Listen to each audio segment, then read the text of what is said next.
1932 में नॉर्वे के स्वालबार्ड द्वीप समूह में समुद्र और बर्फ के बीच एक छोटी सी लकड़ी की झोपड़ी खड़ी थी और उसके अंदर 21 साल की नॉर्वेजियन लड़की इंग्रिड हेल्बरसन बैठी थी। बाहर का तापमान गिरकर लगभग -30 डिग्री सेल्सियस हो गया था।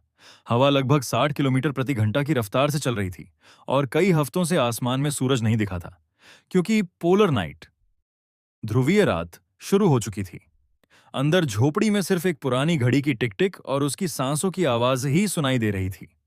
वह 4 साल से इस द्वीप पर फंसी हुई थी और सबसे डरावनी बात यह थी कि नॉर्वे के मुख्य भूभाग में लोगों को लगता था कि उसे 3 साल पहले ही बचा लिया गया था। अपनी डायरी के आखिरी पन्ने पर उसने लिखा, अगर कोई इसे पढ़ रहा है तो इसका मतलब है कि या तो मैं बच गई हूं या फिर समुद्र मुझे अपने साथ ले गया है।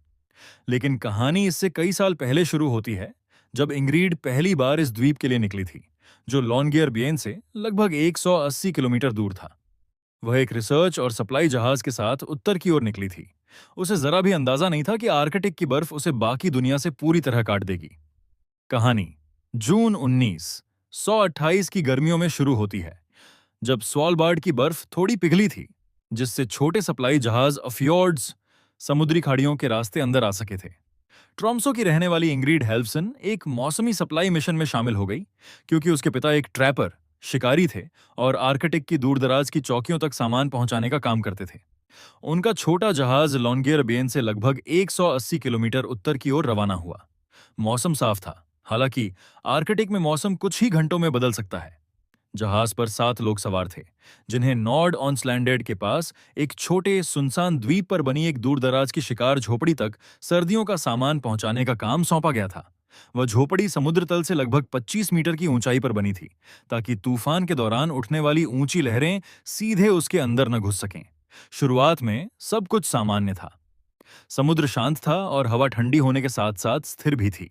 लेकिन तीसरे दिन क्षितिज पर कोहरा घना होने लगा। तापमान अचानक तेजी से गिरा और हवा का दबाव भी तेजी से कम होने लगा। आर्कटिक में यह अक्सर किसी आने वाले तूफान का संकेत होता है। कैप्टन ने वापस लौटने के बारे में सोचा, लेकिन तब तक बहुत देर हो चुकी थी। तूफान अचानक नहीं आया था। इसके बजाय समुद्र की सतह धीरे धीरे बदलने लगी, मानो पानी भारी हो गया हो। हवा की दिशा दक्षिण पश्चिम से बदलकर उत्तर की ओर हो गई और कुछ ही घंटों में उसकी गति 20 किलोमीटर प्रति घंटा से बढ़कर लगभग 70 किलोमीटर प्रति घंटा हो गई। आर्कटिक में दबाव में गिरावट अक्सर एक मजबूत चक्रवाती सिस्टम का संकेत होती है और जहाज का कंपास बार बार गड़बड़ा रहा था क्योंकि इस अक्षांश पर चुंबकीय बदलाव ज्यादा स्पष्ट होते हैं। दृश्यता तेजी से घटकर सिर्फ 50 मीटर रह गई और कैप्टन ने जहाज को बहने से रोकने के लिए लंगर डालने की कोशिश की, लेकिन नीचे समुद्र का तल ऊबड़ खाबड़ था और जंजीर मजबूती से टिक नहीं पाई। ठीक उसी समय एक बड़ी लहर ने जहाज को बर्फीली चट्टानों की ओर धकेल दिया। जहाज के पिछले हिस्से ने जोरदार टक्कर खाई और इंजन बंद हो गया। चालक दल ने आपातकालीन निकासी करने का फैसला किया क्योंकि जहाज में पानी भरने लगा था। इंग्रीड को पहले समूह के साथ एक इनफर्लेटेबल राफ्ट में बिठाकर पास के एक द्वीप पर भेजा गया, जो लगभग 2 किलोमीटर दूर था। लेकिन आर्कटिक की धाराएं सीधी रेखा में नहीं बहती और कुछ ही मिनटों में राफ्ट योजना से अलग दिशा में खिंच गया। राफ्ट बर्फीली लहरों पर उछलता रहा और हवा अब लगभग 80 किलोमीटर प्रति घंटा की रफ्तार से चल रही थी, जिससे दिशा पर नियंत्रण रखना लगभग असंभव हो गया था। इंग्रिड ने पीछे मुड़कर देखा और जहाज की आखिरी झलक पाई, लेकिन कोहरे और उड़ती बर्फ ने उसे कुछ ही सेकंड में निगल लिया। आर्कटिक की धाराएं अक्सर सतह से अलग दिशा में बहती हैं और पास के द्वीप की ओर सीधे जाने के बजाय राफ्ट तिरछी दिशा में बह गया। लगभग 15 मिनट बाद उन्हें जमीन दिखाई दी, लेकिन यह वह द्वीप नहीं था जहां प्लुआंड की झोपड़ी थी। इसके बजाय यह एक छोटा पथरीला निर्जन द्वीप था, जिसकी लंबाई मुश्किल से 800 मीटर और चौड़ाई 300 मीटर थी। लहरों ने राफ्ट को किनारे से जोरदार टक्कर दी और इंग्रिड चट्टानों को पकड़कर किनारे पर चढ़ने में कामयाब हो गई।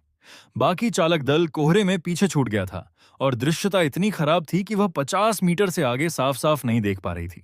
हवा में बर्फ के कण उसके चेहरे पर चुभ रहे थे। तापमान गिरकर -15 डिग्री सेल्सियस हो गया था और समुद्र की आवाज लगातार गूंज रही थी। जब इंग्रिड ने पीछे मुड़कर देखा तो उसे सिर्फ एक सफेद धुंध दिखाई दी और उसी पल उसे एहसास हुआ कि वह अकेली है।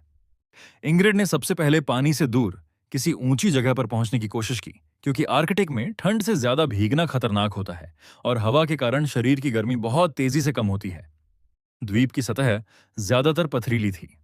कहीं कहीं बर्फ के टुकड़े भी थे। और समुद्र तल से लगभग 20 से 25 मीटर ऊपर उसे लकड़ी की एक छोटी सी झोपड़ी दिखाई दी। शायद यह किसी पुराने शिकारी का छोड़ा हुआ ठिकाना था। वह धीरे धीरे चढ़कर वहां पहुंची। दरवाजा आधा टूटा हुआ था, लेकिन अंदर कुछ सूखी जगह थी। तेल के पुराने ड्रम, जंग लगा स्टोव और दीवार पर टंगी जंग लगी लालटेन अभी भी वहीं थे। आर्कटिक में शिकारियों की झोपड़ियां अक्सर आपातकालीन इस्तेमाल के लिए छोड़ दी जाती थीं, ताकि फंसा हुआ कोई भी व्यक्ति कुछ समय तक जिंदा रह सके।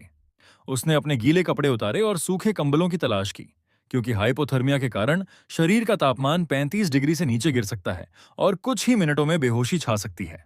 बाहर हवा जोर जोर से दरवाजे पर टकरा रही थी,